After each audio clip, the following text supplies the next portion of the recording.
আইনজীবী হয়ে পাচার চক্রে যোগ।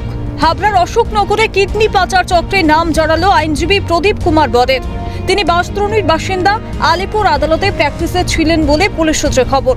অশোকনগর সহ পার্শ্ববর্তী যেসব এলাকায় কিডনি পাচারের ঘটনা ঘটেছে, পাচারের যুক্ত দুই মহিলা সহ মোট 5 জনকে আগেই গ্রেফতার করেছে অশোকনগর থানার পুলিশ। ধৃতরা হলো অমিত জানা, মৌসুমী সর্দার, পিয়ালি দে, গৌরাঙ্গ সর্দার, বিকাশ ঘোষ ওরফে শীতল। তাদেরকে জিজ্ঞাসাবাদেই উঠে আসে এই আইনজীবীর নাম। সেই মতো আইনজীবীর বাড়িতে নোটিশ দিয়ে ডাকা হয় অশোকনগর থানায়। বৃহস্পতিবার বিকেল 4টে নাগাদ অশোকনগর থানায় হাজির হন আইনজীবী। রাত 3টে পর্যন্ত চলে জিজ্ঞাসাবাদ। সদুত্তর না মেলায় গ্রেফতার করা হয় অভিযুক্ত আইনজীবী প্রদীপ কুমার বরকে। ঘটনায় নিন্দা প্রকাশ আম জনতার। এই কিডনি পাচার চক্র এত মানে জঘন্যতম সমাজের কাজ। এর সঙ্গে যারা বা যুক্ত তাদের সবাই অ্যারেস্ট হোক এবং তাদের আইনানুগ শাস্তি হোক, এটা আমি চাই।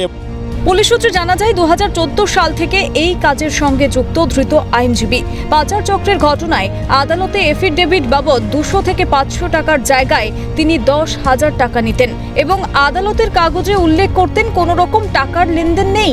পুলিশি জেরায় উঠে এসেছে এমনই চাঞ্চল্যকর তথ্য। শুক্রবার অভিযুক্ত আইনজীবীকে 8 দিনের পুলিশি হেফাজত চেয়ে বারাসত আদালতে পাঠানো হয়। একজন আইনজীবী যখন এমন কাজের সঙ্গে যুক্ত হয় তখন তা লজ্জাজনক। অভিযুক্ত আইনজীবী প্রদীপ কুমার বরকে কটাক্ষ করেন প্রাক্তন পুলিশ কর্তা অনিল জানা। আইনজীবীদের সাধারণভাবে লার্নেড অ্যাডভোকেট বলা হয়। এই প্রফেশনে থেকে যদি এইসব পাচার চক্রে পয়সার জন্য জড়ায়, তো লজ্জা। মানে প্রত্যেক প্রফেশনে কিছু কুলাঙ্গার তো থাকে, এগুলো ওইরকম একটা কুলাঙ্গার আর কি। ঘটনায় সব মহলে একটাই কথা, একজন আইনজীবী কিভাবে পাচারের মতো জঘন্য কাজে যুক্ত হলেন? কোন দিকে এগোচ্ছে সমাজের আইন শৃঙ্খলা? জোরালো হচ্ছে সেই প্রশ্নই। উত্তর 24 পরগনার অশোকনগর থেকে দেবকুমার দের রিপোর্ট, ক্যালকাটা নিউজ।